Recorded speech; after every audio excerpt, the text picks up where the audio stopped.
Scared to Death is explicit in every way. Please take care while listening. Whether thou art a ghost that hath come from the earth, or a phantom of night that hath no heart, or one that lieth dead in the desert, or a ghost unburied, or a demon, or a ghoul, whatever thou be, until thou art removed, thou shalt find here no water to drink. Thou shalt not stretch forth thy hand to our own. Into our house enter thou not. Through our fence break through thou not. We are protected, though we may be frightened. Our life you may not steal, though we may be scared to death. Welcome to Scared to Death, Creeps, Peepers, Roberts, and Annabelles. I'm Dan. Hello. Hello, Lynze. Just kidding. I'm Lynze. Some quick announcements and then a lot of paranormal horror. I'll start with a quick merch announcement. New merch, of course, in the Bad Magic store this week. Imagine yourself living on a quiet street in a foggy mountain town. Mm-hmm. The sun is set. The remaining daylight fades as nighttime rolls in like a chilled, misty blue blanket. All is calm until suddenly, boom, the entire house begins to shake. Thunderous rhythmic pulses drum with unmistakable power. Panicked, you dash out to the street to investigate the disruption. Turning back on the house, you see the mountainside overtaken by the largest creature anyone could possibly imagine, standing taller than a skyscraper, eclipsing the hazy backdrop of what was, until now, a peaceful neighborhood. In an instant, you realize this is it. You're done for. Oh. Catch the brand new Monster in the Mist tee. Wow, that was quite the description, bro. Available now at badmagicmerch.com. And I'm not going to take credit for that one. Logan, write that? Yeah. Good job, Logan. I thought that was really good. Thank you. It actually, you brought it to life more than I thought in my head. Okay, good. That was fun. Well, look at you guys being a cute little team. And then we have our monthly Patreon donation, and then we're off and running. This month, I'm donating to myself. Oh. I need shoes. Get out of here. Get out of here. This month's charity donation is going to Camp Easton, where we are headed to summer camp in just a few weeks. So excited. Tickets are no longer on sale. So if you missed out, the FOMO is about to be so real. It's going to be amazing. But in my visits out to Camp Easton, it's just like so apparent that the camp is in need of a handful of things. Like there's like some plumbing needs and some, modernization needs. Yeah. So we will be making a donation there, amount to be determined, because we are, well, it's still very early in July when we're recording this. So we just don't have that amount, but you guys are used to that now. Yep. And, we're just excited to be able to help this local camp. And thank everyone for the books. The books, even though this is way early as far as recording, the signed copies sold out, the bundles sold out. There are still copies unsigned of volumes 1, 2, and 3. And just, it's such a fun recurring project. So thank you. Well, by this date, I don't think that you can buy them. I don't think that you can pre-order them anymore. You should check with people before you say stuff. You can check the store, because I don't have the dates in front of me, and we didn't discuss this before the show, which is totally okay. Accidents happen. But just so you know, if you did pre-order, your books will make it to you before Halloween.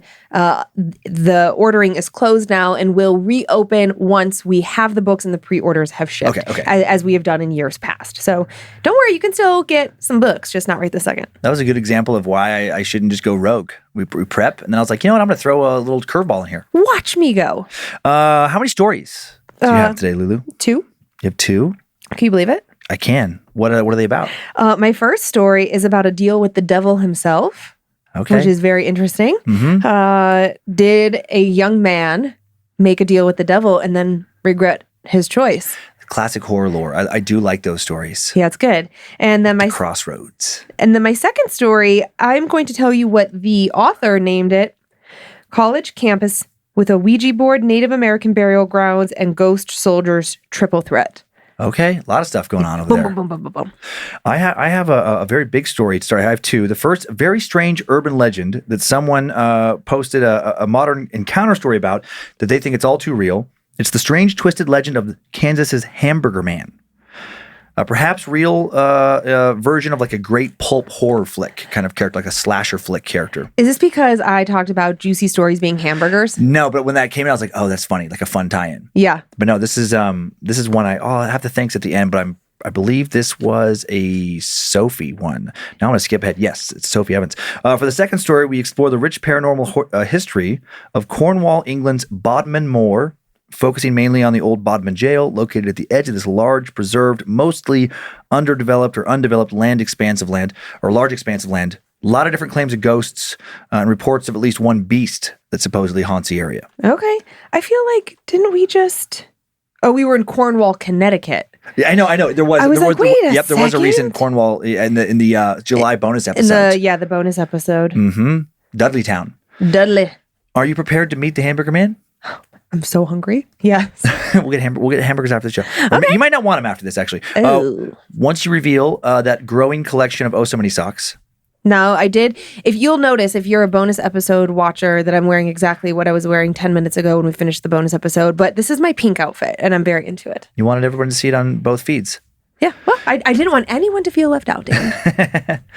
Okay, so we're going to jump into this, crazy story of the lore and then modern encounter tale of the Hamburger Man. Okay. To those not from the 40,000 person town of Hutchinson in central Kansas, the Hamburger Man might sound like something more silly than scary. Maybe a discount version of the Hamburglar from McDonald's. But if he really exists, the Hamburger Man is anything but silly.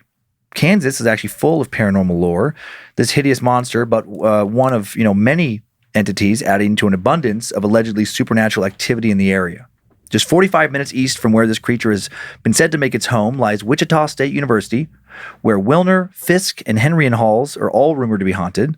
Multiple campus police officers are wary of entering any of these 3 halls at night due to, quote, flickering lights, doors closing on their own, unnerving noises, and an overall feeling that something terrible is about to happen. A little further away, to the west this time, in Clark County, is a sinkhole named St. Jacob's Well that resides in the Big Basin Prairie Reserve, about a half-hour drive from Dodge City, and the sinkhole formed by centuries of erosion, believed by some to be virtually bottomless. According to rumors, dozens of visitors have lowered lengths of rope into the well to try to find the bottom to no avail, and those unfortunate few who strayed too close and fell into the hole have never been found. Rumors of what may lie deep down in this pit range from hell itself to some subterranean world full of God knows what kind of monsters to a portal to some other dimension. A little bit further away at the eastern edge of the state is the Fort Leavenworth National Cemetery, allegedly the most haunted army base in the United States, reportedly patrolled by the souls of diseased victims, sufferers of clashes between soldiers, settlers, and local tribes, lost travelers, and other forgotten souls. For some, all of these tales have nothing when it comes to bone-chilling scares on the Hamburger Man. Oh, boy. According to the legends, the Hamburger Man dwells in some sandhills just north of Hutchinson. Sources differ on exactly what he is. Some say he's a monster. Some say he's a ghost. Some say he's some kind of demonic abomination that defies any known classification. Everyone seems to say that he attacks his victims with a hook and takes their bodies to his hidden shack in Sand Hill State Park, where he grinds their corpses into hamburger meat and devours them. Some speculate that he was once a real man, Eugene McErntef of Hutchinson, who owned and ran a hamburger cart near the corner of 1st and Main for several decades, roughly a century ago. Little is definitively known about Eugene, except for that, in addition to his hamburger stand, he ran a photography business with his brother, once took a vacation to Flint, Michigan. It was actually reported in the local paper back when local news was a lot less negative than it tends to be today, and not much else. The skeptical say that local kids, perhaps afraid of Eugene, due to maybe him happening to just look scary, or perhaps having an ill temper, spun a story to turn Hamburger Gene into Hamburger Man. Others wonder if there's a much darker connection. Is the Hamburger Man the ghost of Gene? Did Gene transform somehow into what the Hamburger Man supposedly is now? Or did Gene perhaps have another sibling or a son involved in his hamburger business, maybe a relative that, for some reason or another, couldn't be seen in public? Someone who, maybe through a horrific accident, became a bullied and mocked figure known as the Hamburger Man, a figure who later decided to take his revenge and become a monster. No one obviously really knows for sure what the Hamburger Man is, but some have certainly claimed to have encountered whatever he is up close, like the woman in the following modern encounter tale. Time now for the tale of the Hamburger Man. 45-year-old Suzanne thought that the bright May morning would be her chance for the beginning of a new start. After growing up in Hutchinson, she'd left as a young adult, first to SMU for college, then to Houston where she worked a corporate job and met her husband, a doctor. She'd never really thought about returning. Life in a small town just wasn't for her. Growing up, she'd hated how judgmental people could be. Not everyone, but if she didn't go to church one weekend and instead decided to go fishing with friends or to hang out in the park, she would be certain that one of the old ladies who lived on her street would tell her mom. Just like they tell her mom if she wore a skirt they felt was a little too short, or if they heard from someone that she'd been smoking a cigarette behind the gym. It was an everyone knows everyone's business kind of town, for better or for worse. And when Suzanne had been a teen, mostly for worse. She'd craved living in a big city, full of so much more anonymity and opportunity for as long as she could remember. But recently, the grass of city living didn't seem greener, and it had started to wear on her. At least that's what she thought was happening. Instead of feeling excited when she walked down the street, energized by all the different sights and sounds and people around her, she'd started feeling afraid. The hustle and bustle, the noise and smells and constant stimulation of the city, it was all starting to feel like a bit too much. And, well, there was something else. Recently, she started to feel like she was being watched. Like sometimes when she walked around the city, she felt something waiting for her to turn around. Something she could see flickers of movement coming from. Always just in the corner of her vision. Never enough to really see it. She'd also been constantly feeling like she was forgetting something. Something important that she should remember. Something that had been tugging on her mind like a word lingering on the tip of her tongue or a task you'd walked into another room to do, but then couldn't recall what it was when you got there. The past few weeks, she wondered if everything she was feeling was a result of all the stress she'd been under thanks to her husband, her soon-to-be ex-husband. After getting married, having 2 children, her husband abruptly told her that he wanted a divorce. His announcement seemed to come out of nowhere, or at least out of nowhere to her. He suddenly was telling her he wanted to travel the world and meet new people and date some of those people. He'd always seemed so traditional, but now their conventional life just wasn't for him anymore. Suzanne, understandably, was crushed. But she'd known, or at least suspected for a while, that he hadn't been fully committed to their relationship. And even though she hadn't been thinking, at least not consciously, about wanting to see other people, she also hadn't been super committed to their relationship. She'd watched them start to drift apart and hadn't really done anything to try and stop it. She hadn't nurtured their marriage like she had in the beginning, and she hadn't really been taking care of herself either. She'd been operating on autopilot. She'd fallen into a routine a long time ago and had just mindlessly stayed there. She'd lost sight of herself. And now she no longer really recognized the person in the mirror. Did she wear her hair that way because she liked it, or because she'd just been doing it that way for years? Did she like her clothes, or was it just easy to wear what she'd been wearing and that she'd lost interest in trying anything new? She didn't know. What was she going to do with the rest of her life? What did she want? Did she want her husband not to leave her? She didn't even know that. So she decided to do some soul searching, to try and reconnect with herself. And it seemed like a good place to do that was where she was born and raised. Maybe if she couldn't answer any deep existential questions, she could at least, lose the strange anxiety she'd been feeling for months now. Maybe, she thought, as she drove across the Kansas state line with her black lab Hubble in the passenger seat, she felt anxious all the time, like someone was watching her, because she had been so watched as a teen. Maybe she'd always carried around that burden, and returning home, showing the people she'd grown up with that she didn't care what they knew or thought they knew about her anymore. Not worrying about getting caught for something. Maybe that would help her get rid of the rut she'd been in. Her husband had the kids for 2 weeks for vacation, so she'd set off that morning for Hutchinson, where her mom and her sister still lived. In the rearview mirror, she caught a glimpse of her makeupless face and grinned. It had been so long since she hadn't worn any makeup, and looking at her own face, yes, the crow's nests around her eyes, but also her easy, contented smile and flushed cheeks that shone with pleasure, made her grin. Using her car's controls, she dialed up her sister's number and waited for Marie to pick up. "I'm a couple of miles outside of town," she said once the line connected. "Want me to pick anything up from the grocery store?" There were some chaotic sounds in the background, maybe instruments from the sound of it. "Hang on," Marie said, raising her voice. "What day is it?" Monday. I said I was coming today, right?" "Oh, shit. This Monday," Marie said. "I'm so sorry. I got confused. Henry has this band thing. We're in Kansas City for the day. Fuck. I'm sorry, Suze." Suzanne was in too good of a mood to let this spoil it. "Hey, it's okay, Marie," she said, trying to be soothing, given that Marie had 3 kids who always needed something, and her husband, Keith, worked on the West Coast half the time. "There's a key under the mat, right? I'm a big girl. I can amuse myself for one afternoon. No biggie." "Yeah, okay, that would be great," Marie said. "I'm really sorry. I can't believe I got my days mixed up. There's a casserole." Suzanne nodded to herself and glanced at the road. "Oh, shit!" Suzanne grabbed the steering wheel and yanked the car to one side, heart throbbing as the car sped around her while veering dangerously far into her lane. What's going on?" "Nothing," Suzanne said, breathing hard. "Some asshole just about drove me off the road." "Oh, what a dickhead." As her sister spoke, Suzanne squinted ahead at the vehicle that had just so recklessly passed her. It was an old blue van. Most of the bottom rusted out, with some kind of lettering on the side. She caught a faded script that said, "Yummy, yummy." Some kind of food truck, probably.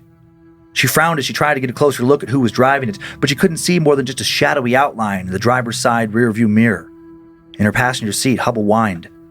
It bothered her more than she felt it should have not to be able to see this driver. She'd expected to see some guy with bad tattoos, maybe a picture of a naked lady painted on the back of the van, or teenagers, or someone giving her the finger, but she couldn't see who it was at all. It was sunny out. Why wasn't his face visible? You okay, Suze? Marie's voice came over the phone. Yeah, Suzanne said as she rounded the corner of the interstate.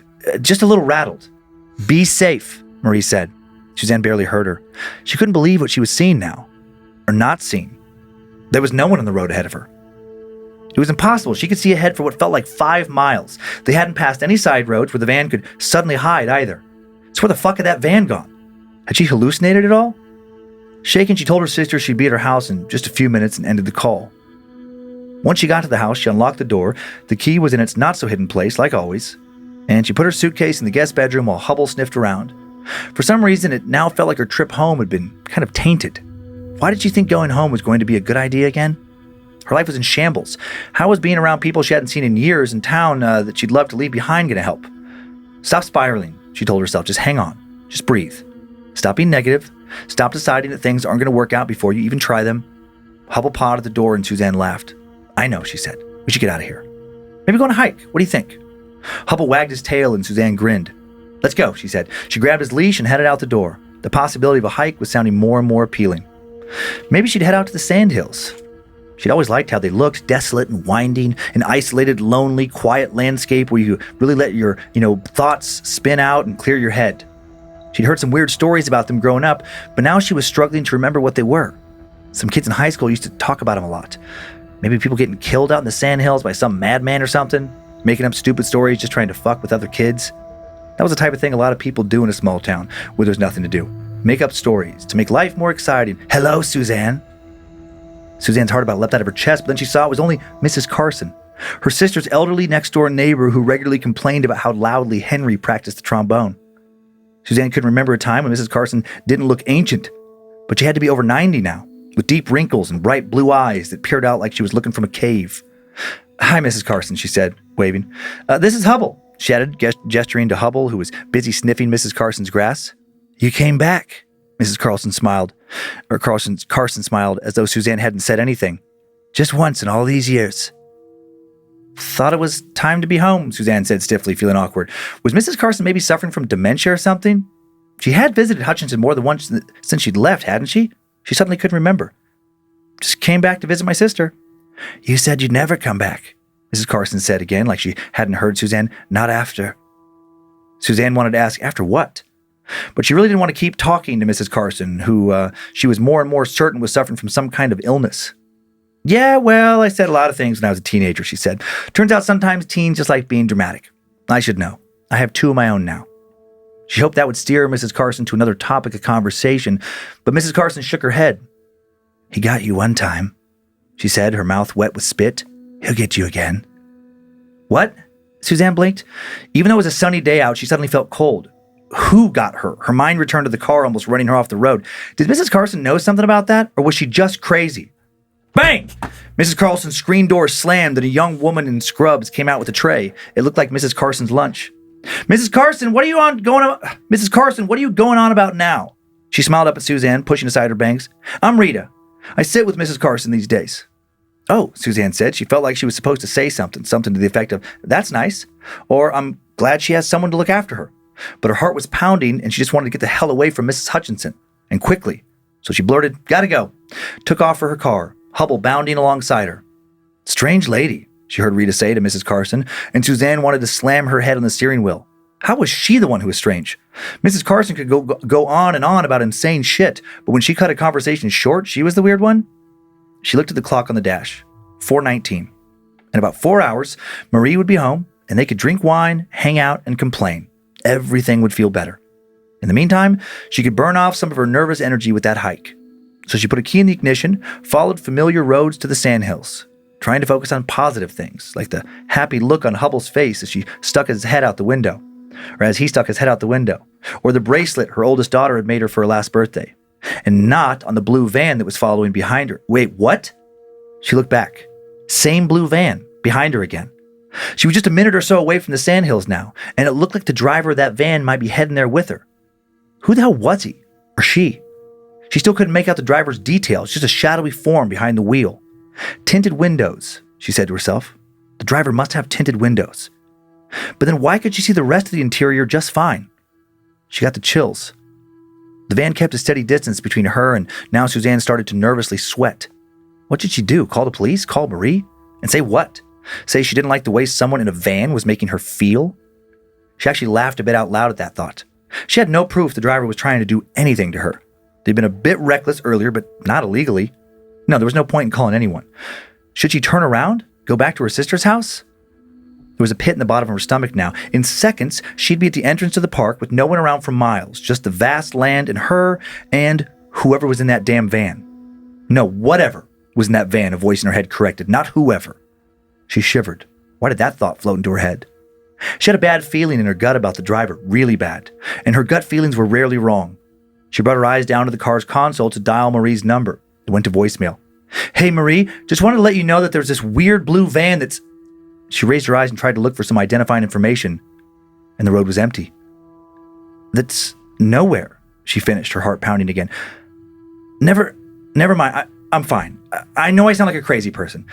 Just too much stress, too many hours in the car today. We can laugh about it tonight. I'm gonna go for a hike and then the call dropped. Suzanne hadn't even known that calls could drop when you're already leaving a voicemail. But she wasn't really much paying attention to that thought now. Her eyes were locked on that rearview mirror, waiting for the car to show up again. She almost wanted it to show up, just to know that it was real. Almost. The thought of seeing that van appear out of nowhere made her blood run cold. In the seat beside her, Hubble tucked his ears back. He'd never so much as growled at anything before. Even the scariest-looking stranger had him jumping up and wagging his tail. But now he looked as apprehensive as Suzanne felt. She looked for a place around to turn around and drive back to Marie's house. But what if the van reappeared when she slowed down to turn? What if it tried to run her off the road again and was successful this time? Then she'd be stuck on the highway. At least maybe the sandhills would have some other hikers. Full of trepidation, she pulled into the parking lot. Shit. There were no other cars. At least the van wasn't there. But also, if the van showed up, no one was coming to help. Was the van even real? I mean, real things can't just disappear like that. Okay, Hubble, she said unsteadily.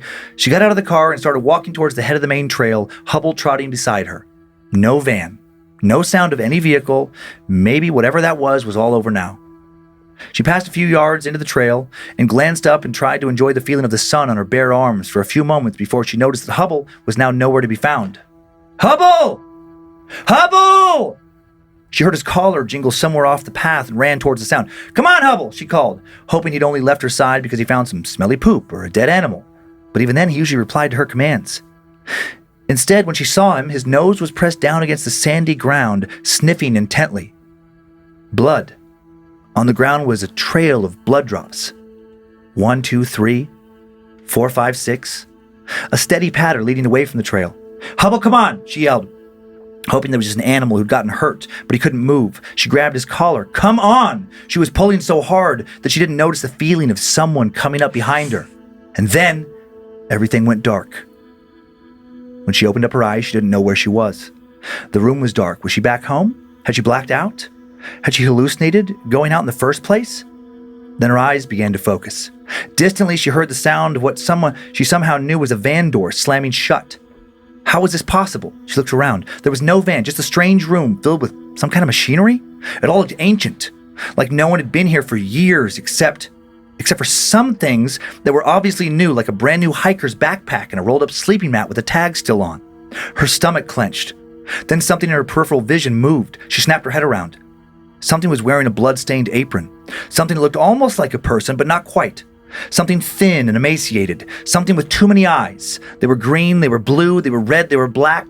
There were 7 eyes in total, or at least she thought there were 7. She couldn't tell if her eyes were playing tricks on her. She felt sick, like she was going to throw up, or pass out, or both. She tried to focus her gaze, and then she saw maggots crawling out of the thing's ears, which were pointed, the skin translucent and patchy, some parts covered with fur, some not, the eyes all open like it didn't have eyelids. There was a hole where it looked like another eye should be, but just an eye socket lay there. The thing stretched out his hand, fingers gnarled and translucent, so she could see the bones and tendons, veins and blood. It walked funny, kind of bow-legged. Clump, clump, clump, clump. One step after the other coming towards her, and now it was smiling. Somehow, even though it was still standing at least 20 feet away, she could smell its breath. She thought she heard it say, "Yummy, yummy," even though the creature seemed to only have a gash for a mouth. She started to beg for her life. Please don't hurt me, please. I have kids, just let me go." The thing's voice became "Yummy, yummy." The thing seemed to distend one of its arms, unfolding like a piece of machinery or a beach chair. Suzanne saw that a cleaver was attached to one bloody stump at the end, as though it had been stuck there. "Yummy meat!" Then she noticed little flecks of skin on a nearby machine. Tan skin had part of a tattoo on it. Human skin. She was in a killer's den. "Get away from me!" Suzanne screamed, kicking her legs out. A nearby metal stool clattered to the ground and the creature momentarily stopped. She swung her arm around to find something, anything. But all that was nearby was the stool, so she grabbed it, holding the legs out in front of her. "Get back!" Miraculously, the creature did stumble backward, slinking towards the wall. "That's right," she said. "Over there. Get over." Then the creature smashed its nubby hand over the wall, and Suzanne heard a grinding noise, felt something yank her up by the ankle. She was being hoisted like a piece of meat. She screamed, but could barely hear herself over the sound of the grinding metal. Out of the corner of her eyes, she watched the creature advance again, his arms extended out, so far out. It was useless. She was going to die. The rope around her ankle felt crushing. She soon realized that she wasn't swinging, it was moving her over to the machinery, towards a grinder that looked human-sized. No, she wasn't going to die like this. She swung around, hoping that she could climb up, but only succeeded in crashing herself against the wall. She was dizzy, but her movement had helped. The rope trying to lower her into the grinder couldn't get the angle right now to drag her. "Come over here and kill me yourself, fucker," she yelled, though she'd lost sight of the creature. She could still feel it around her, though, lurking nearby. A strange thought floated into her head. May have been lurking around her for a long time. How long had this thing been around her? Had she been sensing it these past few months? Was it what she was trying to remember? "Fuck you!" she screamed. Something slammed into her back and she felt its hot, wet body, inhaled its sour, rancid smell like decades of food gone bad. She slammed into the wall and the thing let go of her. Then she grabbed the rope to climb up so she was standing. She kicked at the thing and it hissed. "Come and get me," she yelled. Immediately she felt the creature slash at her, and suddenly she was free to move. The creature had cut the rope as it tried to attack her. She ran towards a little corner of light. The creature roared behind her as she crashed over metal tables, trying to put anything between her and it. She squeezed through a hole in the wall, her heart beating so loudly she could barely hear the creature in the machinery. And then she ran and ran and ran, paying no attention to how long she'd been running or how far. She only paused at the top of the hill to look down at the shack and saw a minuscule figure, shrouded in shadow, looking at her again. From that vantage point, it almost looked like a man. Like if she squinted, it could be a person, but she knew it wasn't. By the time she made it back to the car, it was after nightfall, and she looked like she'd crawled out of hell. Tears stained her cheeks. She didn't know where Hubble was. The thought made her sick to her stomach. What if her dog had been thrown into that machine? She pushed thoughts like that out of her mind. She could worry about that later. Right now, she needed to get to her sister's house. When she made it back, she was surprised and elated to see Hubble waiting for her out front, her sister Marie talking to the police. "Oh, thank God," Marie said as Suzanne came out of the car. "We found him by the side of the highway. I knew something had happened to you." Suzanne had no interest in talking to the cops. She didn't want to tell them the truth, not until she could think about it more. And she didn't feel like making up some lie about getting lost in the woods, so she pulled her sister in close for a hug. "Get rid of the cops," Suzanne whispered. "We need to talk in private." She expected Marie to give her a questioning look, but Marie gave her a look of understanding that was somehow worse. She worried that her sister was going to believe her, which wouldn't mean anything good. That night, Marie told her that when they were young, Suzanne only 4 and Marie 7, they'd all gone hiking as a family out in the sandhills. And Suzanne had disappeared for over 3 hours. The family all thought the worst. But then suddenly she had reappeared.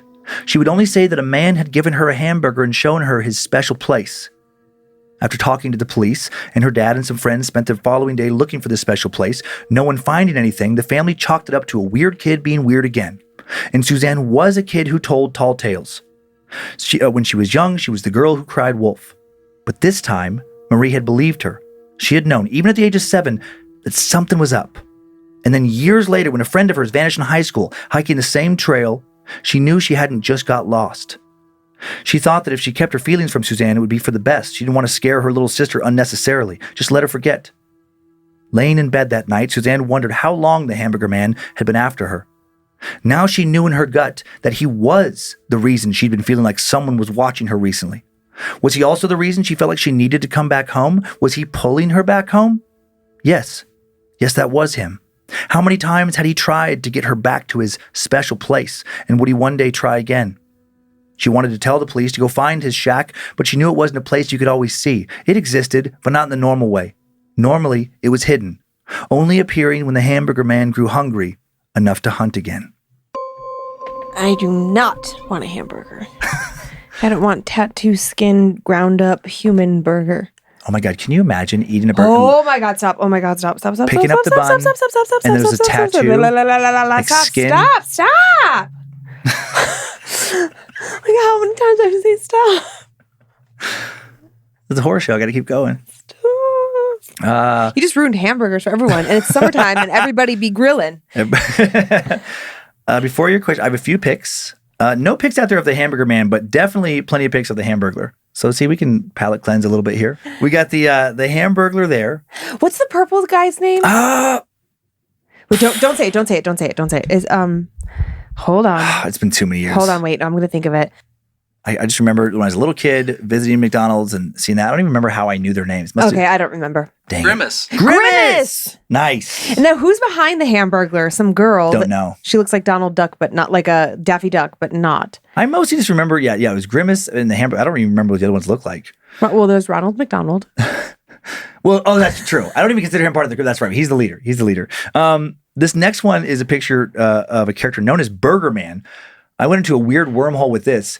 This is it's from a ZZ Top song called Burger Man. What? This is from the official music video, like a still. It is I love ZZ Top. I didn't remember. Yeah. I didn't remember this. They have so many good Super Summer Sleeper Bag. Da-na-da. And then every girl's crazy about a sharp dressed man. Ba-ba-na. They have so many good riffs. Take some hints. As I wear my t-shirts and stuff all the time. But yes, I did not remember Burger Man. No, for a second I'm like, is that a character in Hellboy? Like, it was just so weird. And then one more. This just from the All Trails app, just a pic of the landscape of the Sand Hill State Park. I love that app. Yes, me too. Yeah, you do. You use it in Hawaii. I used that vacation. It came in handy. And I was like, that's when I was like, oh, okay, I get it now. I understand. Okay. So just a weird little like I said, it kind of reminds me of like a pulp horror, like a slasher flick character. The yummy was especially creepy. You did a good job with that. Oh, okay. I was worried that could come across as just corny. No, it was good. It was good. It was pretty creepy. Okay, two things. Yeah. Sinkholes, biggest fear when I was a kid. I don't know, like, I don't feel like you hear about sinkholes a lot anymore, but when I was a kid, I swear, and maybe it's just the news was different, but I swear on my life, it felt like every time we watched the news, there was another sinkhole in Florida. Yeah. Like, it's just certain areas. It just scared me so much. I would go to bed at night, sometimes scared that I was just going to sink in. I was going to get buried alive. There have been, it's rare, but there have been people throughout history who have died in sinkholes. Like their house, just like the ground just caves in underneath it, and they get trapped in the debris. What a weird way to go. Oh my gosh, just so unsuspecting. Mm-hmm. If there's like a bunch of like limestone, I believe. I'm just pulling this out of my ass. I don't know, but I think it's like limestone cave systems and stuff. Mm-hmm. Well, if the ground basically is very porous underneath you, there can be like these big air pockets, and then if something just crumbles the right way, a little bit of erosion, the house slowly sinks. Usually houses sink a little bit over time, and it just reaches that breaking point, and then down you fall. I feel like this is a good time to advocate for houses on stilts. Like California houses when they're like built like up on the. I mean, I don't know if stilt is the right word, but you can conjure up the image. The weight would be the same though. But here's how I imagine it. It's like house on stilt. Crystal house on stilt. And then like the sinkhole happens and it like comes down and then you have a second to get out before it gets sucked down again. So it's like have more room. Vroom, vroom. I get it. You get it? I get the reasoning, the voom voom. Okay. That. And then also all I want to do is make a voom and a voom and a boom boom. Just shake your rump. Yeah, sorry. How old are you? 1,000. That's not even how that song goes. I don't know. I mean, you're close. I'm not going to sing it for you because it's not a melody that anybody sounds good singing. And then also, the horror movie trope of like waking up in a barn with metal hooks hanging down and like that scares me so much. It is such a visceral reaction that I have. I'm like, oh no, because you can just like picture like the tray. With all the metal tools, and he's gonna hook you up and hang you by this and hang you by that. Torture room. Yeah. Yikes. Sorry, just like I leaned back just a little bit and I saw this little voodoo doll guy behind me that I don't think anybody can see. I can't wait to get our voodoo doll tattoos. You get Will XX on the voodoo doll pretty soon. Yeah. Are you going to get a tattoo at summer camp? Yeah, I was going to get a voodoo doll, I thought. And some kind of bad magic, one of the ones he made. I'll get one of those too. Who are you going to get, like on your face? Yeah. Mm-hmm. Cool. I'm going to get Lucifina on my forehead. That's so cool. I mean, Will has face tattoos. He rocks it. Yeah, you got to put thought into them. Yeah. You got to put thought into like the symmetry and stuff. Getting a random one thrown on. I don't think you do like a trinket tattoo on the face. I feel like you random maybe your arms and different things you can, but like, I mean, some people actually do pull off random ones on their face. It all depends on the person. It all depends on their swagger.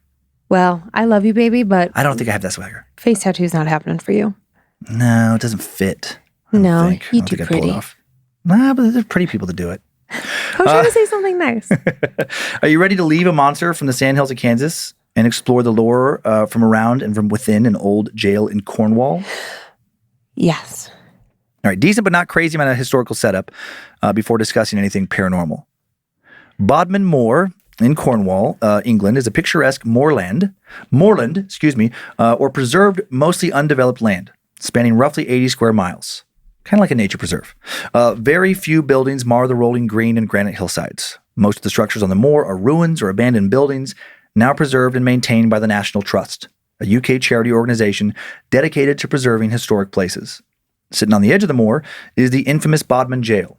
Bodmin Jail was the first constructed in 1779 by prisoners of the Napoleonic War. It was the first jail in Britain to hold inmates in individual cells, and those cells quickly became inhumanly packed. Inhumanely, probably a better way to say it. Overcrowding led to numerous renovations. By 1861, a new structure stood on the lot, 310 feet tall and made of more than 20,000 tons of granite. The towering jail loomed above one of the many rivers that flow through Bodmin Moor, and there have been links to hauntings in these bodies of water for centuries. The jail also supposedly stands on the very spot where two ley lines intersect. Ley lines, pretty sure we've mentioned them a time or two here before, or maybe we've only spoken about them on Timesuck. They're said to be subterranean conduits of metaphysical energy. For those who believe in their powers, most ley lines are said to be positive. Whenever or wherever two ley lines intersect, a vortex of energy is created, and the energy is more powerful than at other non-intersecting points along the line. And just like the overall lines themselves, the vortexes can be powerfully positive or especially negative. The location of various sacred sites around the world thought to be built upon vortexes. And when they are negative, the negative energy created by them is said to attract lower spirits or entities who feed off that negative energy and use it to manifest and enter our plane of existence. And some think all of this may help explain the numerous hauntings reported at the jail. Bodmin Jail was operational until 1927. The last execution took place in 1909. Men, women, even 341 children were housed in overcrowded communal cells during its years of operation, and a quarter of those incarcerated died of illness. Ugh. 55 total prisoners were executed at Bodmin Jail, 8 of them women. Their bodies were buried on the grounds for crimes ranging from highway robbery to murder to even one case to bestiality. Ugh. Over the years, numerous ghost hunting teams, psychics, tourists, and thrill seekers have spent the night at the now abandoned jail, watched over by its dedicated staff. The jail was first converted into a museum, and then just last year, a large portion of the grounds turned into a 70-room high-end hotel. Each room in the hotel consists of 3 former cells, making up a bedroom, living room, and bathroom. And I will show pics at the end, and it is an amazing renovation. But haunted. And many guests have reported feeling utter desolation as they look out from these rooms over the gray moor. And that sense of gloom is heightened inside the prison. The following are stories of some of the many spirits said to still be roaming the halls of Bodmin today. Time now for the tale of the ghosts and beasts of Bodmin. 27-year-old Selena Wadge was one of the few women executed at the Bodmin Jail. Selena was a single mother of two disabled boys who was desperately down on her luck with no financial or family support to help her raise her children. And then one day, her youngest boy, Harry, was found dead, drowned in a well. Selena immediately confessed to murdering him for such a sad and disgusting reason. Whilst admitting she was indeed guilty of infanticide, she claimed she committed the act because she felt pressured to by her lover. He would only marry her if she disposed of her son. So she killed her own child just to be with him. What? He would later in court vehemently deny any such request. A jury found Selena guilty of murder, but recommended that she not be hanged on the grounds that she was generally taking good care of her children, and the murder was not premeditated. The judge disagreed and sentenced her to die. Selena was hanged on August 15th, 1878. Her last words were, "Lord, deliver me from this miserable world." Ever since, leading up to the present, her miserable ghost has been spotted shuffling along the gloomy, imposing corridors where she lived out her final days, begging mothers and pregnant women visiting the old jail for forgiveness for her crime. Her soul has not rested in peace. It has been reported on numerous occasions that female guests have had their hair grabbed or felt unseen hands clasp their own. Selena has also made herself visible to young children, with some asking their confused parents about the crying woman in the long dress. Another strange phenomenon attributed to Selena's ghosts has been pregnant women becoming extremely emotional inside the prison for unknown reasons. It's believed that Selena is keen to project her pain, guilt, and remorse onto them. This typically occurs on the 3rd and 4th floors, where visitors most commonly report seeing Selena's ghost.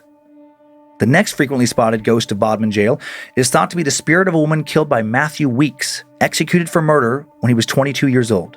Matthew, a farmhand, was arrested over a century and a half ago for the murder of his lover, Charlotte Demond, on April 14, 1844, whose body was found on Rau Tor, an old Neolithic monument and one of Bodmin Moor's most striking landmarks. Matthew and Charlotte were both servants of a man listed in sources as Mr. Peter at Penhall Farm in Davidstow. Charlotte was 18 and possessed of considerable personal attractions, is the quote. Pretty sure that's an olden days way of saying she was sexy.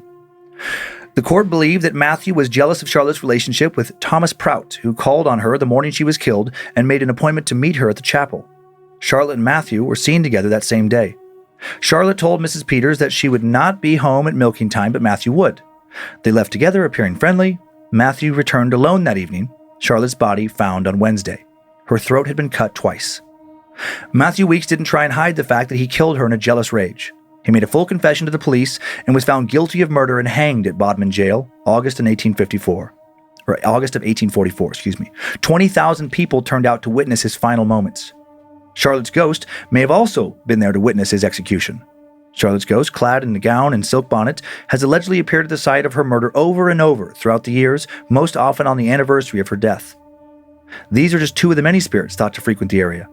Anne Jeffries was a local woman who was known to be a little eccentric, thought to be a witch due to her claims of friendships with local wildlife and the fae folk, aka fairies, and her ability to make homeopathic medicine thought of back then as witches' potions and brews.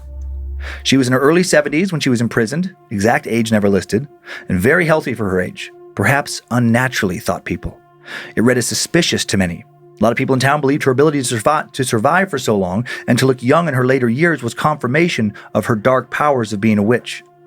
Supposedly, although she was never formally charged of witchcraft, magistrates confined her in Bodmin Jail with no food or water until she died. And now Anne's spirit reportedly lingers in her old cell. She does not seem to be malevolent, despite how she was treated. Visitors often report just feeling her presence in the area. The ghost of an unknown German soldier also allegedly roams the old prison. His voice has been captured on EVPs, and his spirit has been seen wandering the corridors, witnessed by several guests on different occasions. The ghost of a priest, also said to haunt the old chapel, not too fond of visitors. His shadowy ghost emanates a menacing energy, and feeling that numerous guests and fills numerous guests with feelings of fear and dread. Some have additionally claimed to see the apparition of a thin, frail man sitting in a cell. No one seems to have any educated guess as to who this apparition was in life. There are also reports of George, a warden, who allegedly died of a heart attack inside the prison. People hear phantom keys jingling and attribute it to George making his rounds throughout the prison. And finally, it is also possible that some sort of monster roams the area around the prison, around the moor. In 1919, while a work crew was demolishing the jail's old hospital wing, they discovered a skull that they believed to belong to the Beast of Bodmin. There might be multiple beasts because sightings of this creature have continued to this day.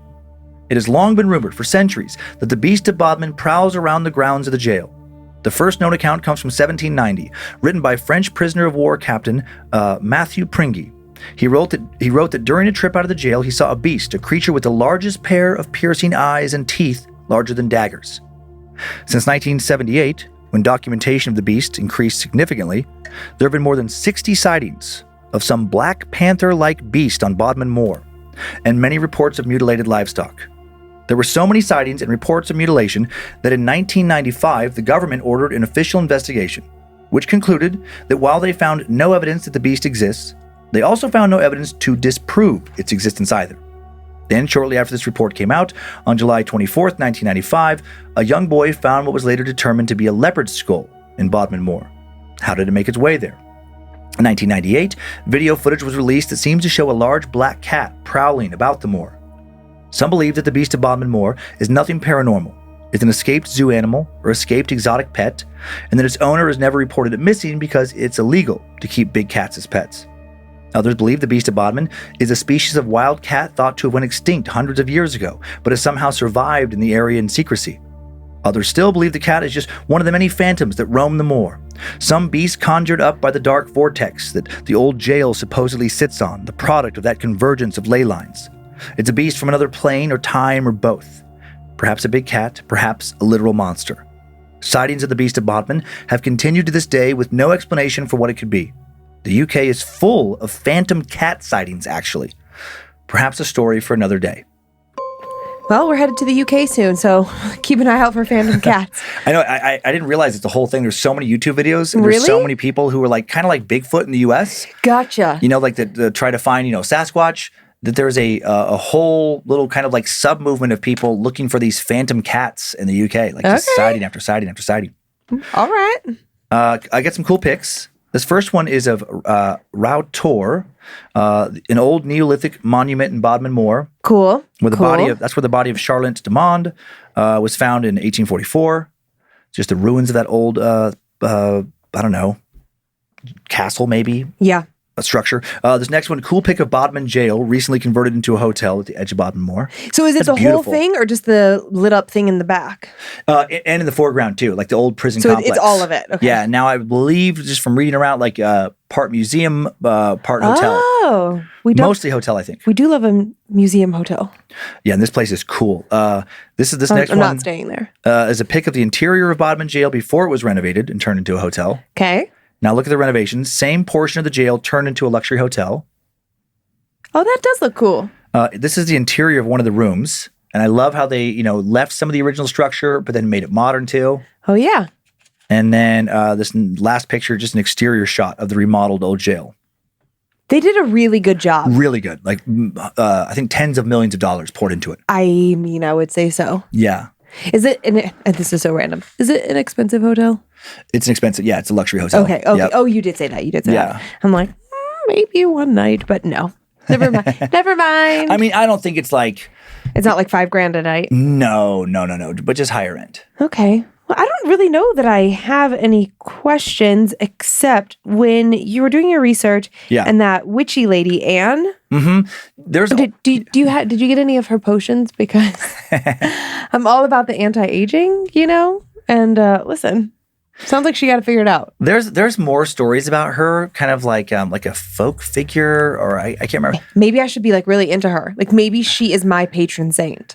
Yeah, maybe. Yeah, no, there's and there's also stories where she doesn't end up dying in the jail. Like I didn't look into it far enough, but I have the feeling that she's one of those figures that like maybe was a real person, maybe mythological, maybe real person that they added mythological stuff around. Yeah. But just this lady with a lot of basically all the lore around her revolves around her being a friend of the fae folk.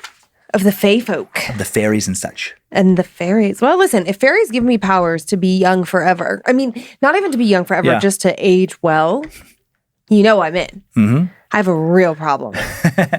and fairies, that and it's synonymous. It's just the fae is like all the fairies. It's more than one. Yeah, it's like there's like different little like types of fairies and stuff. I remember studying that with like the lore of like mythological creatures from Celtic people who settled in the UK. Yeah. And there's a whole thing in the UK of like the ancient days where like a lot of people believed in the fairy folk. And like we're talking like little fairies that like flit in the not necessarily Tinkerbell, but like little people, yeah. But they're all really, it's like leprechauns, fairies, gnomes. It's like this whole magical world of all these different, Smurfs, Gargamel.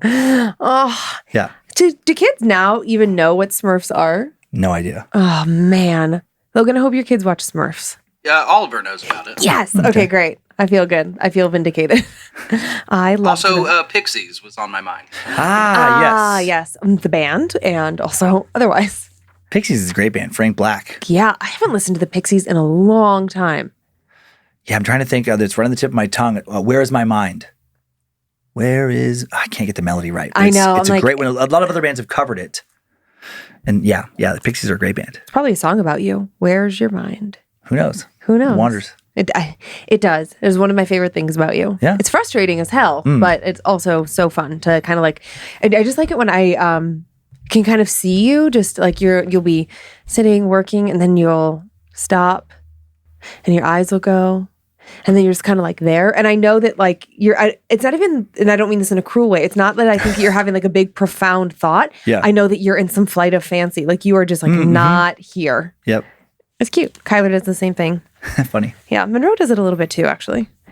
You guys. Oh, geez. Oh, you creatives. Okay. Well, are you ready for a deal with the devil? Yes. Yeah. This is really, I was like, okay, this is creepy. It's strange. Hey, Dan and Lynze. Hello. Whether you use this for the show or not, well, here we are. I needed to tell you the story of what I experienced about 10 years ago. I have hardly ever told this story to others due to the fact of how outrageous my claim is. However, it doesn't change the fact that it did happen, and it still makes me nervous to this day. Just a little background that might explain some questions about this story.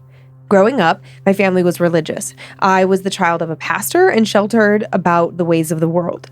At the time of this story, I was 19 and had never had any alcohol or drugs in my life. Bless your heart. I almost wish I had been drunk or high so I could explain what happened. Anyways, here it goes. I was 19 and in a relationship with a guy who wasn't quite as religious as I was at the time. Things had been going well for several months. He was a musician and played the guitar extremely well. I loved to sing, so we would hang out often. He would play and I would sing. One day, he confided in me about why he claimed he could play so well. He told me that he was convinced that he had sold his soul to the devil in exchange for the ability to play well. I swear he was 100% serious, and he was really scared. He told me that he had started seeing a dark figure in his room about a year or so before our conversation that would appear in the middle of the night and would just stand there at the foot of his bed watching him. He started having conversations with it, and while I don't know what they talked about, I do know that it was during one of these conversations that he claimed that he made this exchange with the figure in order to be famous someday. Keep in mind that while dating me, my boyfriend at the time started to become more religious. Due to this newfound Religiosity? Thank you. He wanted out of the agreement. He had tried on his own to get out, but this figure would tell him that he couldn't. He was desperate and scared at the time that he confided in me. I don't know what he had actually seen, and I can't verify his side of the story, but I can tell you what happened to me. After he told me about all of this, I told him that God was bigger than anything that he could be facing, and I prayed with him right then and there. I was naive and I didn't know what I was doing. I know now that I was not equipped to be offering any kind of advice to him on this matter. I should have told him to talk to someone else. If I had, maybe what happened next wouldn't have. I said goodbye to my boyfriend after we spent some more time together and headed back to my house from his. I lived just down the road, and when I got home, I hoped that he would just shake off whatever he thought was happening to him. To be honest, I did not believe him. I definitely didn't think that he could have actually sold his soul. I turned off the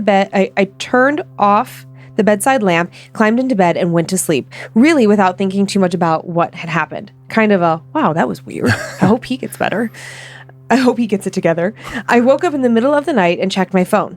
I had a message from a friend. I checked it and responded and went back to sleep. I woke up a couple of hours later and checked it again. I was a cell phone obsessed teenager at the time. What can I say? When I checked it that time, I had 3 different text messages from 3 different friends of mine who all lived in different states.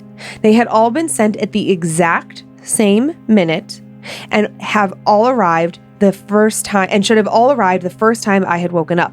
They had different messages, but they all said something to the effect of, "Do you want to join us? I could use you too. I have plans for you." What? I called all 3 of my friends who sent the messages. None of them knew my boyfriend and none of them knew each other. And you guessed it, they all denied that they had sent me any text messages at all. I demanded that they had and that I needed them to look at their outgoing messages. None of their phones showed that they had sent any text messages to me. I can't explain what happened that night in a logical way. Maybe you guys have some insight. As for me, I am convinced, even 10 years later, that I was texted by hell itself. I was not doing anything that could have tricked my brain into believing that this happened. No drinking, no drugs, no sleep deprivation. And no, it wasn't a dream either, because those messages stayed on my phone for days until I finally deleted them. Needless to say, the guy and I broke up not much longer after this incident.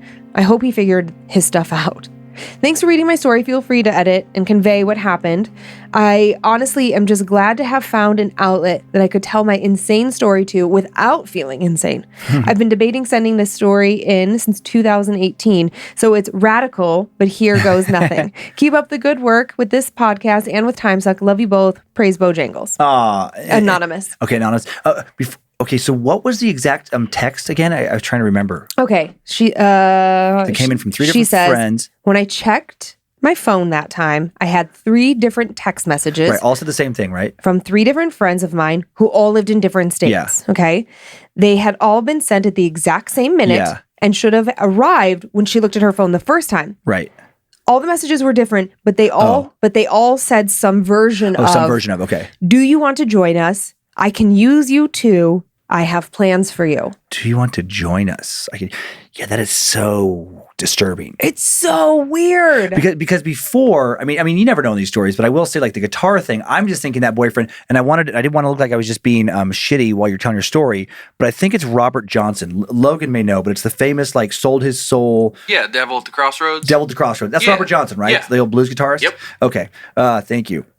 But like that's where that lore kind of comes from. Oh. And so I didn't know that. Mm-hmm. Like, I don't think there was any, I think he was like the first. And that's like this classic thing of like, went to the Crossroads, sold my soul to, play this guitar. And I'm like, oh, he just is like repeating this, famous story. Yeah. But then but the messages is the kicker. Right. It's like, that is bizarre. Well, and even she says and like, just, I don't know if she's still a religious person, but, or he, I guess there's no, gender qualifier. Yeah. Thank you. But they say that, I was, religious and believed in God and all of that. And I also thought my boyfriend was full of shit.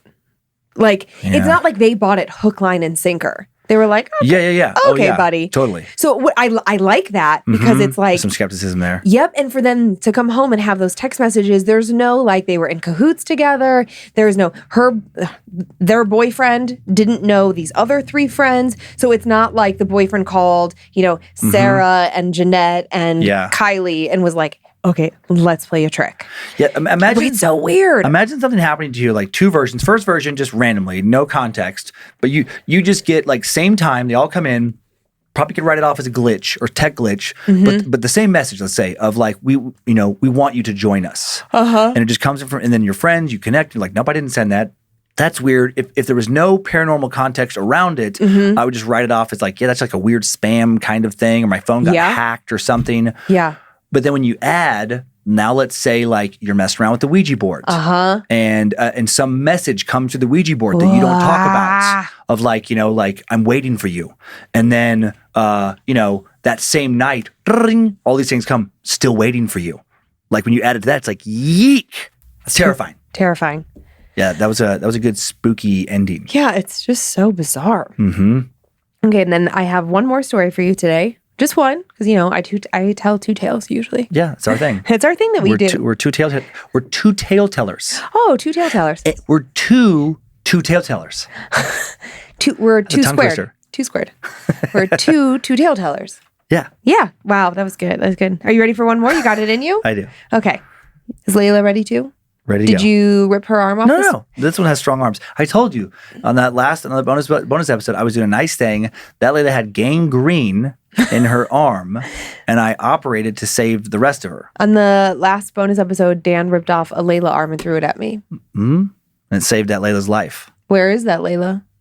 I don't know. No, she's smushed in the book. She is. No, she's not. That's differently. That's smushed in the book. I don't know where that. Take the Layla out of the book, man. Hey. No. She's that one has some back problems. I'm doing spinal readjustment. I'm a chiropractor. Because that's what chiropractors do to people, from my understanding. They put people in giant books and smush them. I've never been. I love you so much, you weirdo. Oh my gosh.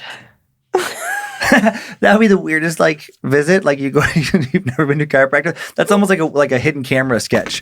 And there's just a giant fake book, and they're like, "Yeah, just hop on in." Like what? No, just get in the giant book. And then you lay there, and they just like smush you, and they're like, "How's that feel? How's that? Not good. That's working though." Oh boy. Hi, Lynze and Dan. I'm a huge fan of your podcast. I've listened to every episode, dragged my boyfriend into listening, and have been recommending you guys to anyone who loves a good spoop. Thank you. I want to start off by saying I'm a very logical and skeptical person. What I'm about to share happened while I was getting my bachelor's degree in molecular biology. I mentioned my major because I wanted to be clear that I'm a very scientific person. I believe in chemistry, tiny processes that occur inside cells, and all that boring science junk that usually explains paranormal experiences. Despite this, I have no rational explanation for what happened in my freshman year dorm. To quote Dan, time now for the tale of a college campus with a Ouija board, Native American burial grounds, and ghost soldiers triple threat. When I was 18, I moved into my freshman year dorm at CSU Monterey Bay. I had pretty strict parents, and I couldn't wait for a taste of freedom. I was lucky enough to get randomly placed with 2 other girls who would end up being my roommates for the rest of my 4 years, and some of the best friends I could ever have asked for. For the sake of the story, I'll call them Val and Paulina.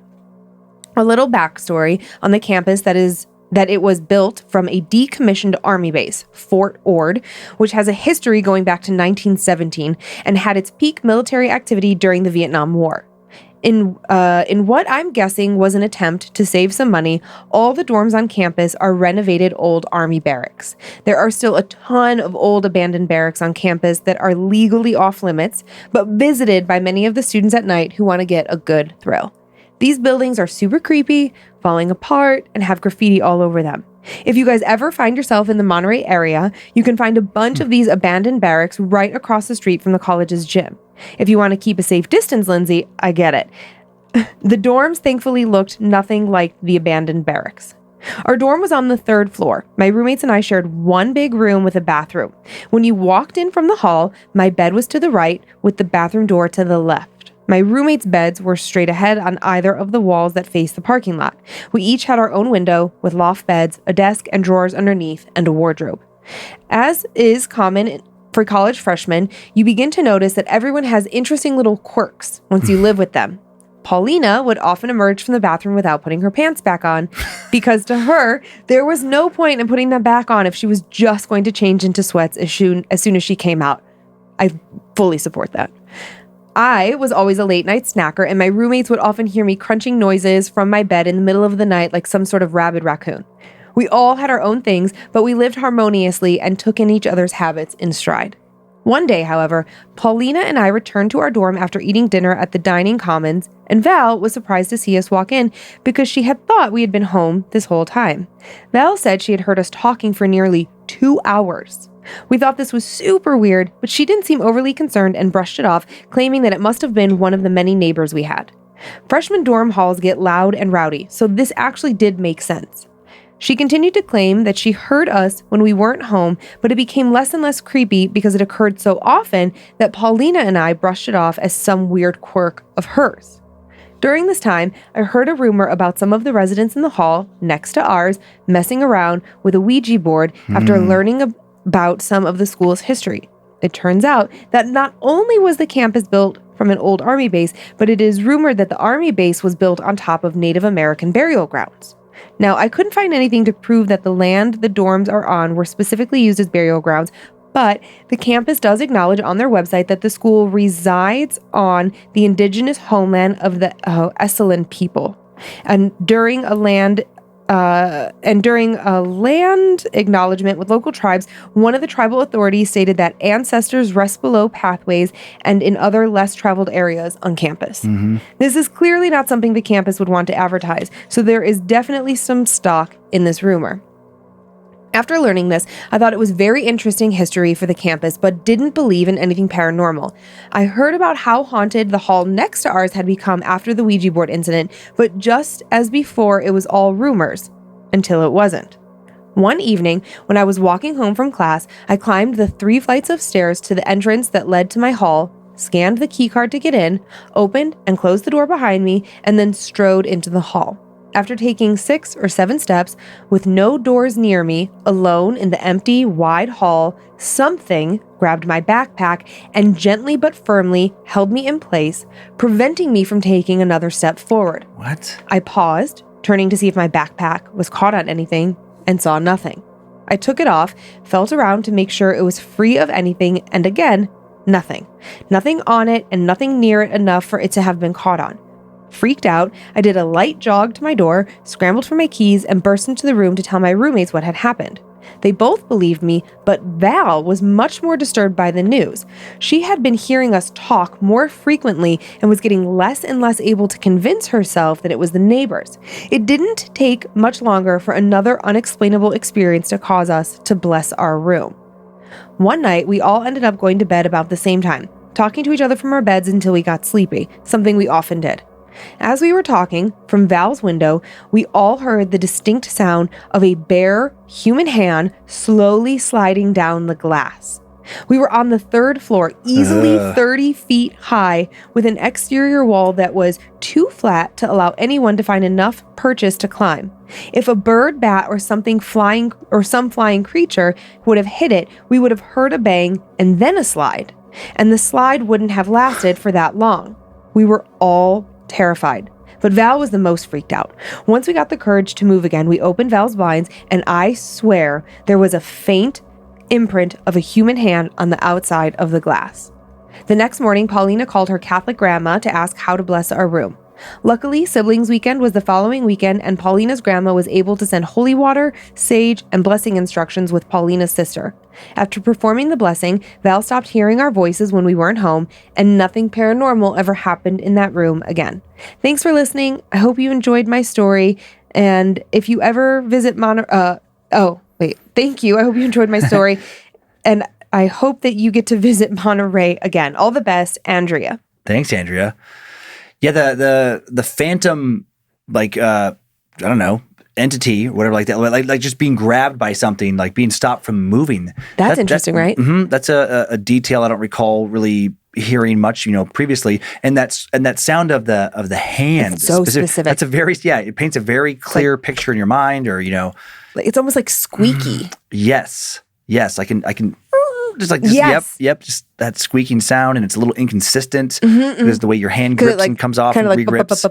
And then seeing like some faint impression of a handprint out there in that 3rd floor window. I know. I mean, obviously, and for a second there, I was like, okay, some kids on campus. Yeah. I heard about the Ouija board, people getting scared. Totally. But you would know if that window was like if you could throw a ladder up and easily access it, or if there was a ledge, or if you could reach down from above or something.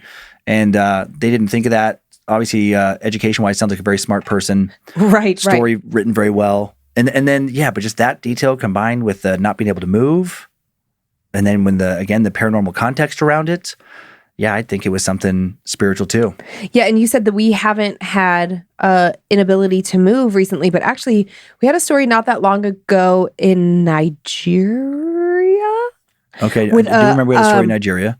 With a kid who was like trying to like run across the street to avoid walking past where an accident, and they were like stuck. Yes. And then their friend came to like the guardian angel type story. Yeah, well, but their friend came to like get them and like pull them back. Yeah. And even the friend was like, "Well, like, what did you like step on gum or something?" Like they were so confused because they felt resistance and they couldn't figure out why. That's true. Okay. So just a qualifier. It doesn't happen often though. No. Things get thrown around a lot, sounds that seem to come from nowhere, disembodied scratching, voices. whispering. But that like something actually preventing you from moving. That's in a like when it's not trying to help you, what a violation. Oh yeah. I was thinking like the only other place that we kind of hear that frequently is sleep paralysis. Sleep paralysis, which is very different than when you're, walking and demonic possession, where there's like body control. Not necessarily like you're walking and something grabs you. It's more of contortions and such. Contortions and stuff. Yeah. Just a uncommon detail. Yeah, it was very interesting. It was. Was it? Was it wild? I know. I've been actively really just working just for my own personal vocabulary variety. Yeah. To like in my head when I feel interesting coming up now, and I'm like, that was a new detail. That was an uncommon detail. that I liked. I think that we should each wear like a rubber band on our wrist, like old school, and then every time we say wild snap. boar, just snap it. Ooh, And then, up the ante. you know, we probably wouldn't say it so much. Yeah, probably. You know, trick our minds. You ready for some Annabelle shout outs? I am. Those were good stories. Could I go first? No. Yes. Go first. Okay. I'd like to thank the following Annabelles for helping us make a donation to Camp Easton: Charlie Purelli, Sierra Nicole, Chase Duncan, Danielle Aguilera, Ricky Martinez, Michael Burks, Connor Hayes, Deshaun Harper, Penny, Tressie Gilmore, Courtney, fellow Ohioan Brooke, A. Samansky and M. Murray, Chan, Caitlin Kane, that's a good name, Caitlin Kane, Brianna White, Haley D. Green, Kimber, Brunel Knight, Jennifer Carbajal. How do you say, remember Dalen, Maggie's oldest sister? How do you say that last name? Carbajal? Oh, Carbajal? Oh, Carbajal. Yeah. Michaela Badzioke, Becky Frazier, JT Downda II, Kyla Rose, Anne Stanislawski, Chris Lockman, David Lippard, Anthony McGuire, and Kelly Keegan. Thank you, Annabelles. And also want to thank the following Annabelles for supporting our show here: Olivia Saubron, Cody Sliger, MC Sanchez, Rachel Ramirez, Aslyn Wells, Austin Garland, Morgan Baker, Tana Hayes, Misty Richard, Mark McCartney, Drew Loy, Kate Dumphy, Tyler Cullimore, David Delvale, Chelsea Radcliffe, Carlos Vine Delgado, Sarah Young, Nicholas Whitaker, Becca Trent, Michaela Woods. I've always really liked the name Michaela. Oh, good to know. CW, Kelsey Buchholz. Buckles? Buckles? Is really? Spell it for me. Buchholz. I bet it's Buckles. Oh, okay. All right. I'll take it. Mark Chandler, Amber Northruft, and Olivia Cook. I should have given you Anne Stanislawski because I feel like you would have said Stanislavski. Stanikalakalu. No. I have the following spoopy shout outs to Jasmine from Katie, happy belated birthday. To Chalk from like as in chocolate. To Chalk from Justice, happy 11th anniversary. To Katie and Kinley from Mom, Dad, and Pop Pop. You're a wonderful mom. Have faith that things will work out, and we're always here for you. This little family, Katie and Kinley, I will not go into details, but they are going through the most horrific thing. So sending you guys love. You got this. I mean, it's an uphill battle, but we're thinking about you. And I'm also thinking about, now that you're saying that, I wrote this for Time's coming up, but Jeff Burton and the Rizzo show in St. Louis. I know. Oh, father of two and married and prostate cancer that just spread throughout his body, and he just went into hospice care. And so by the time you guys hear this, it is likely that he will have passed. Everybody's hoping for a miracle. He's fighting, but people are worried for good reason. And I know a lot of the people who listen to Bad Magic shows are also fans of like the Riz and the Rizzo show and just Rizzuto show, excuse me. Just so, I mean, it's always sad when someone is sick, but like when so young. Yeah. It's so hard. Yes. It feels so senseless. And he was a big part of people's lives has been for over 3 decades in St. Louis radio. Yeah. 29 years, I believe, at the station that the Riz show is on. Man. Yeah. It is sort of fascinating how attached we get to people's voices and routines. I mean, I know that that's like the crux of podcasting, but radio stations are so different because I don't know. I just grew up with like that same thing. And it's just, there's certain like radio DJs. And I'm like, oh yeah, I know exactly. My parents. It's your childhood. Yep. My parents will reference like, you know, Mike Malone in the morning. And I'm like, no, I know exactly what you're talking about, and it just, because it's something that everybody accesses in the same way. And it's almost unavoidable in standard radio, terrestrial radio. Yeah. Well, sending love to his family. That's really tough. And that is our show. Thank you for continuing to send in your personal tales of terror to mystory@scaredtodeathpodcast.com. You can email us for everything else, info@scaredtodeathpodcast.com. Thanks to Logan Keith, his work on social media. Logan for running badmagicmerch.com and for producing and directing today. Whew, Logan does it all. He's doing a lot right now. We're going to get him help. We have help coming. Help is on the way. But right now he is, and then he'll be training. That'll be another job. He'll be a trainer. Thanks to producer Sophie Evans for finding today's first story. Producer Sarah Finch for finding the second. Zach Cohen for custom sound bed creation. Heather Rylander for organizing the My Story emails. The book editor, Drew Atana. Thank you for all the work polishing and preparing the listener stories for book number 3. Which is, it's done now. So now we're going to be moving into book 4. You're going to have to update that announcement. Polishing and preparing for book 4. Yeah, that's crazy. And we addressed this in other, the bonus episode and the time suck and the secret suck. But just real quick, you will no longer be hearing us thank Joe Paisley or Liz Hernandez going forward. They are no longer part of the Bad Magic team. Enjoy your nightmares. Creeps and peepers, hope you were scared to death. Bye, y'all. If spirits threaten me in this place, fight water by water and fire by fire. Banish their souls into nothingness and remove their powers until the last trace. Let these evil beings flee through time and space. Evil may pass through, but hath no home here within, scared to death.